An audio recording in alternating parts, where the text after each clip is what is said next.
Solo 4 meses en el poder y el primer escándalo, los pativideos.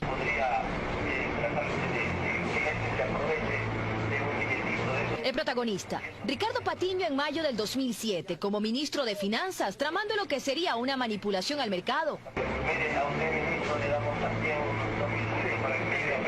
Por este movimiento, sus acompañantes, tenedores de bonos, podrían haberse beneficiado con 50 millones de dólares. Años después, los Wikileaks confirman la tesis. 2008, la ministra de Salud, Caroline Chang, y sus 115 ambulancias con sobreprecio. Es acusada de peculado, pero luego sobreseída. Esto es un complot político. Casi 4 millones de dólares le costó esto al país.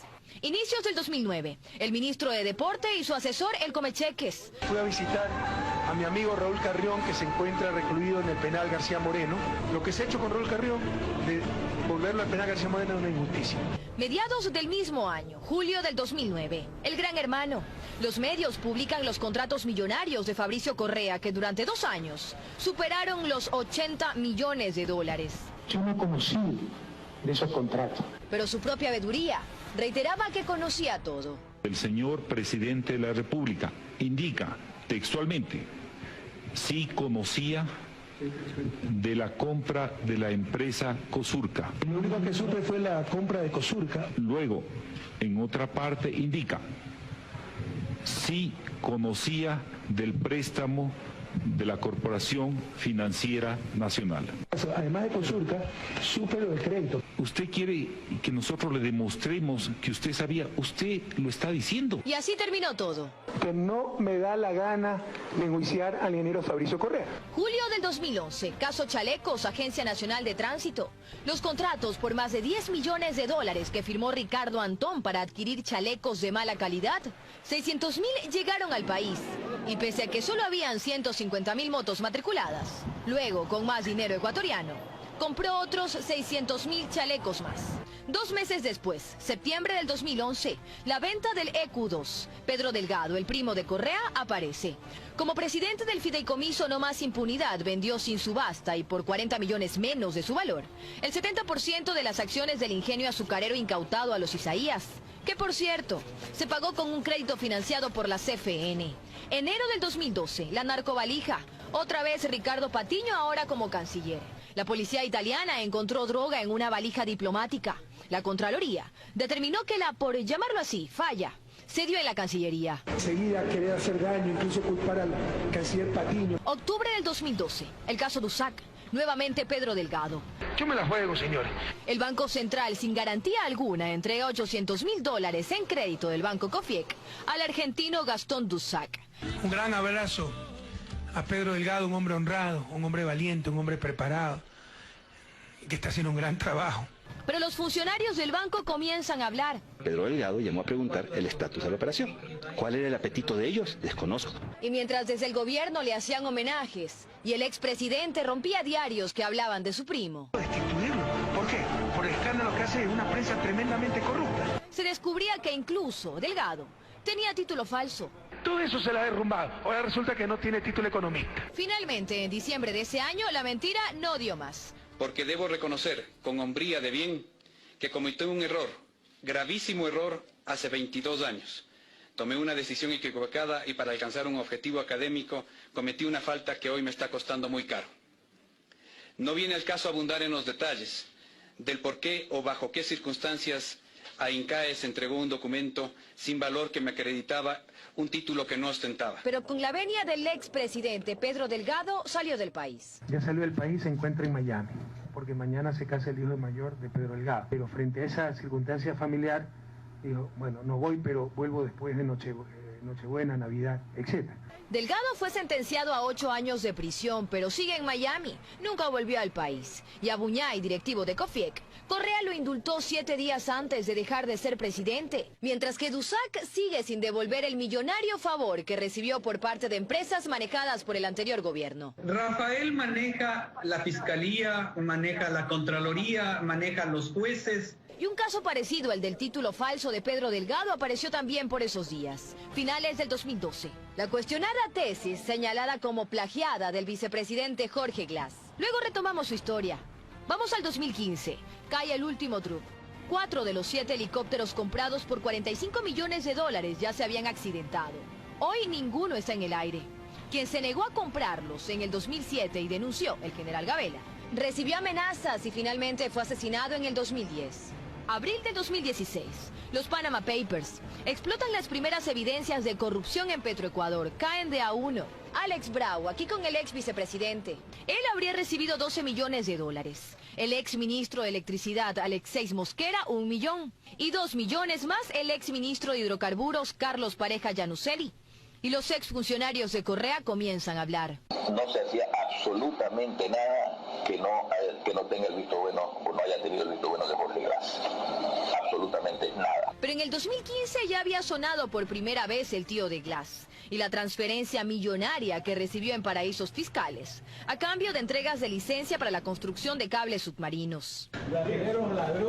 Y también en el 2015, otra denuncia en contra de Jorge Glass, la asambleísta de Alianza País que solicitó $800.000 a nombre de la vicepresidencia.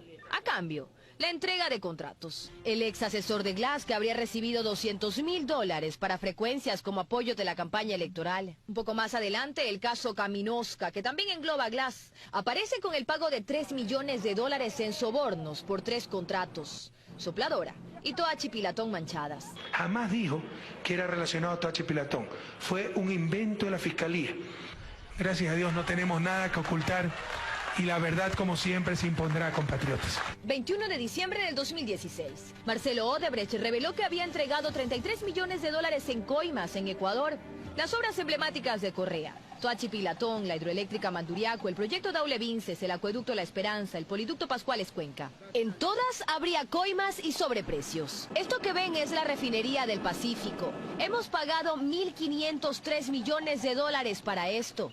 Remover tierra. Y por los trabajos en la refinería de Esmeraldas, un proyecto que iba a costarnos $170 millones, terminamos pagando 2.200 millones, es decir, 15 veces más. Jorge Glass, ayúdate a ti mismo, porque de la cárcel no te salva nadie. Ya luego nos enteramos que a cambio de $6 millones, el excontralor Carlos Pollitt desvaneció 10 glosas en contra de la constructora brasileña Odebrecht. La segunda parte de las coimas, por alrededor de $4 millones más, los recibió a cambio de informes de Contraloría sobre proyectos en los cuales Odebrecht era contratista, para que estos salieran limpios. E incluso el exfiscal Galo Chiriboga fue retenido dentro de una investigación que sigue la Fiscalía, donde también está involucrado Alex Bravo, exgerente de Petroecuador, y Carlos Pareja Llanuselli, quien lo acusa. Y podríamos seguir mencionando más casos. Vía Almesa, empresa fundada en el 2010 por Camilo Yalca Villegas, chofer del hijo del exsecretario de Comunicación Fernando Alvarado. Monopolizó los contratos estatales de transporte de Uria. Nos costó $3 millones. La adquisición de los radares chinos por 270 millones. La deuda externa, oculta desde el 2008. El caso Chucky 7, que dejó serias dudas sobre la sentencia a Diario El Universo. Se terminó Chucky 7. Ahí quedarán sus viudas. Yachay, los 210 millones en inversión investigados por la Contraloría. Esta es una empresa sobredimensionada en sus recursos humanos. Pegaso, y los $780.000 que nos costó nuestra corta era espacial. La iniciativa Yasuní TT. Durante 3 años gastó $7 millones en viajes, el manejo de Gamavisión y los otros canales. Y otros casos que se van confirmando, lo más reciente.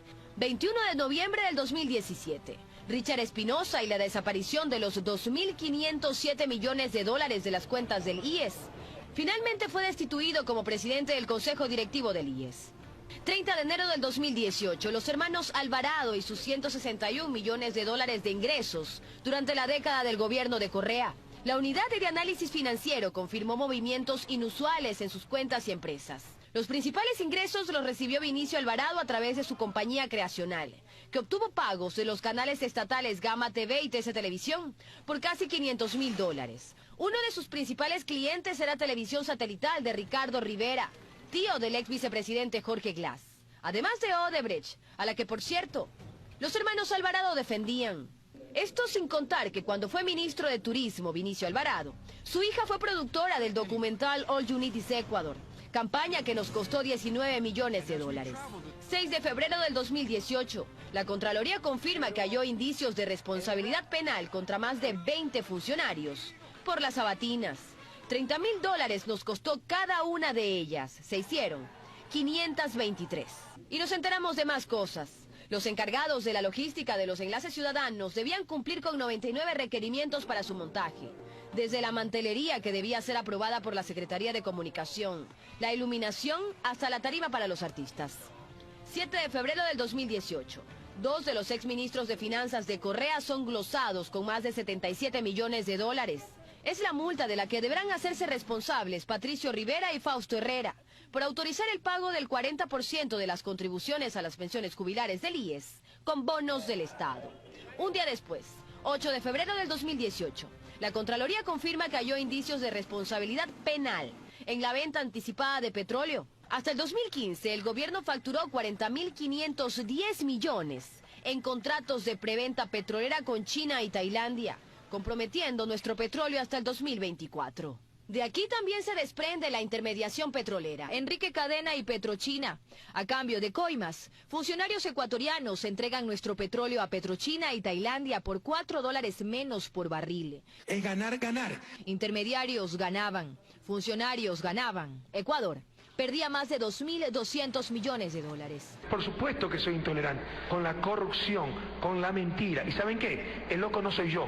En el gobierno anterior se invirtieron 49.911 millones para obras, en su mayoría son hoy cuestionadas. Llenos de integridad, llenos de patria, llenos de moral, llenos de honradez.